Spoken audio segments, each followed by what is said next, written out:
Construction, the ever-present drumbeat of urban living.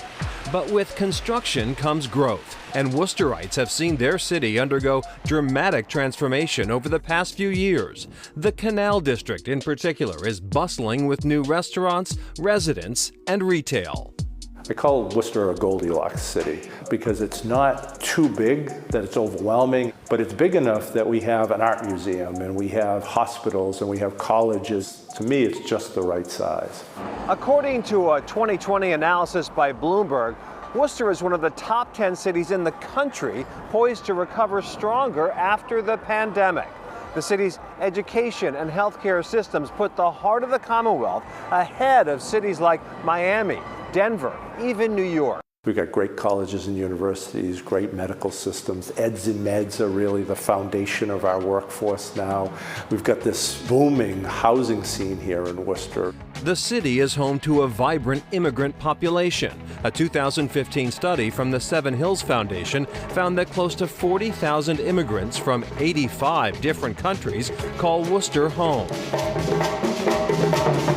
Antoinette Mutuyimana is from Tanzania. She's been in the Worcester area now for more than 10 years. Living here, I have encountered so many other immigrants from other countries, whether it was like back in Sierra Leone or somebody from Colombia. I have had friends from all over the place. Immigrants make up more than 20% of Worcester's total population, and there's concern that development and rising costs will drive out both lifelong residents and those who came to Worcester looking for a fresh start. We want the benefits of the ballpark and the other things that are happening to rebound to the people of Worcester, not to replace the people who've been here for many years with people who can just afford some of the new real estate. City Manager Ed Augustus says the city launched the Green Island Initiative to limit gentrification near the new ballpark. We're putting in $3 million of federal block grant money into the Green Island neighborhood, which is the closest residential neighborhood to the ballpark. So it's a real strategy to be thoughtful and proactive about making sure that people who've historically called that neighborhood home don't end up being priced out or pushed out of their neighborhood. But gentrification isn't the only challenge facing Worcester.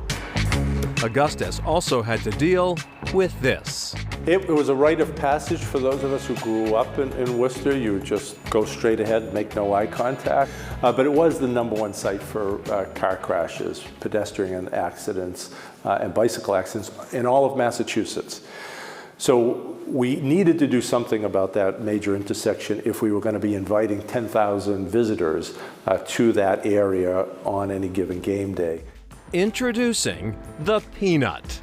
I think we came up with a design that has allowed it to be much safer, much easier, and more inviting for people. And while Kelly Square is significantly improved, some neighbors say it isn't enough. The Kelly Square problem will not be solved until they have an additional exit and an entrance onto 290 in the area. Harry Kokines is the third-generation owner of Table Talk Pies, which has been baking pies in Kelly Square since 1942. But Kokines says it's time for a change. Our plan is by the end of the year, we'll be moving into our new facility that's being built over Gardner Street, which is in the main south neighborhood of Worcester. The new 120,000 square foot building is set to be finished by the summer of 2021. My father and grandfather are up there probably looking down saying, "What the hell are you doing, Harry?" Because my heart's here in Green Street, but it just makes so much more sense to be in a new building. The pie store will stay on Green Street, but Kokines is looking forward to the new headquarters being all on one floor and keeping Table Talk in Worcester. Just been a great story of how the city, a developer, and a company like Table Talk can work together to help us stay in Worcester. And that's basically what my mother has always said, you know, stay in Worcester, Harry. Do whatever you can do to stay in Worcester.